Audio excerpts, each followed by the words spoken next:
So students expect you to be available 24 hours a day, 7 days a week, whether you're teaching online or face-to-face.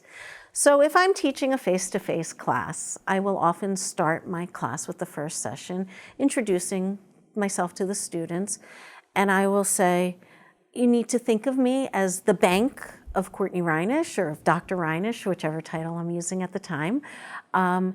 Back in the old days when we had banks, banker's hours were 9 to 5, Monday through Friday.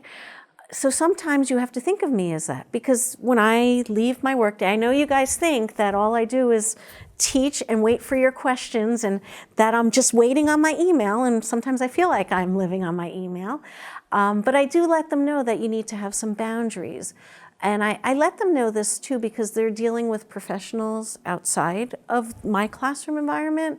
If they're in a precepted environment, I've had, preceptors tell me, the student texted me at 2 a.m. and woke up my whole family. So I have to tell them right off the bat that that's not appropriate and that they need to. So whether I'm teaching online or face-to-face, I do set the boundaries right off the bat. I let people know I will do my best to get back to you within 24 to 48 hours.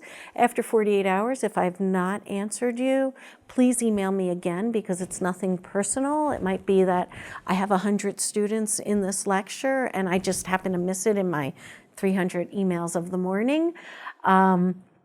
So I do try and set the stage for the students, and I do, let them know that aside from being a faculty and a professor and whatever else I do here, that I do have a life, and I have to do homework with my son at night too. And I ask students all the time, please, to communicate, to not.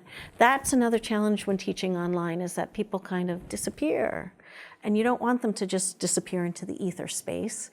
And I understand life happens, so I do try and let them know to please keep the lines of communication open.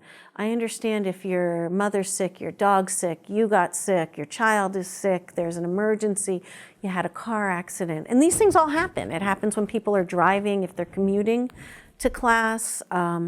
Unfortunately, we're not students and faculty 24/7. We do have other commitments.